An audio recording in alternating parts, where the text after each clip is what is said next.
Les artistes que j'admire, il y en a tellement. Je les aime tous. Entre autres. On commence par qui? Parce qu'il y en a tellement. Bon, avant, quand j'étais très jeune, j'étais aux études, j'aimais beaucoup Rubens. Moi, je trouvais que c'était un type marrant. Il faisait des grosses bonnes femmes, mais alors magnifiques, des lions, que j'ai même copié quand j'étais en cours de dessin là, aux Beaux-Arts, là, à Liège, Belgique. Faites attention aux Belges. Ouais, j'étais le premier, j'étais le meilleur. Bon, et les lions étaient fantastiques. Ouais, non, il faut raconter les histoires telles qu'elles sont, c'est vrai.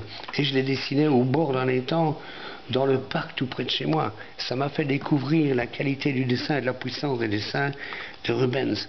Bon, Rubens, c'était, je ne sais pas s'il était moderne à son époque, c'était une autre époque. Et donc, j'ai abandonné tout doucement ça. Et puis, j'ai eu, et là, c'était, je dois avoir 15-16 ans, 16 ans, on va dire.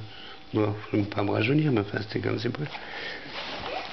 J'ai rencontré de jeunes artistes, enfin, je dis jeunes, maintenant ils sont célèbres, qui m'ont expliqué ce qu'on ne racontait pas aux Beaux-Arts au niveau de l'histoire de l'art, ce qui était le pop art, le surréalisme et toutes ces choses-là.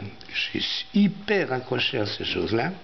Je suis plutôt resté près du pop art, tout en toujours en aimant bien, en découvrant le système du surréalisme. C'était des fous ces gens-là, c'était fabuleux, surtout quand on est jeune.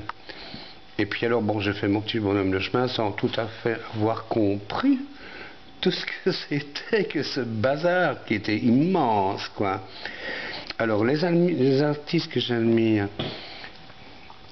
on découle un peu de ça, mais ceci, que j'admire, c'est d'une époque, c'est 40, 60, 70, le reste va suivre. Il est évident que Magritte était un type superbe, Max Ernst était un type superbe, c'est fou. Je ne parle pas des dadaïstes.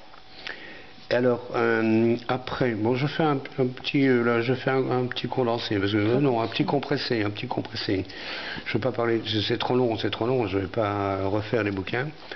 Le pop art, évidemment, Andy Warhol, la musique pop et tout, là, j'étais en plein dedans complètement. En plein dedans complètement 2 fois. Et c'était tout nouveau. On approche d'un âge qui n'est plus l'adolescence, donc on devient un peu adulte. Et alors ces influences, on commence un petit peu à s'informer. Et on essaye de voir ce qu'on aime par rapport à ce qu'on nous offre. Mais on n'a pas grand-chose en Belgique. On n'avait pas grand-chose. Il n'y a pas beaucoup de bouquins et tout ça. Et alors nous avons dû faire ça nous-mêmes avec quelques artistes qui m'ont appris ça, tels que Jacques Charlier, qui est bien maintenant un bel artiste. Et c'est lui qui m'a fait découvrir le pop art, avec sa femme et tout. C'était dans les années 60, mais pas les dernières. Et moi je l'ai assez mal compris, et donc je suis parti dans ma direction, c'est ce qui est important. Donc, on peut terminer cette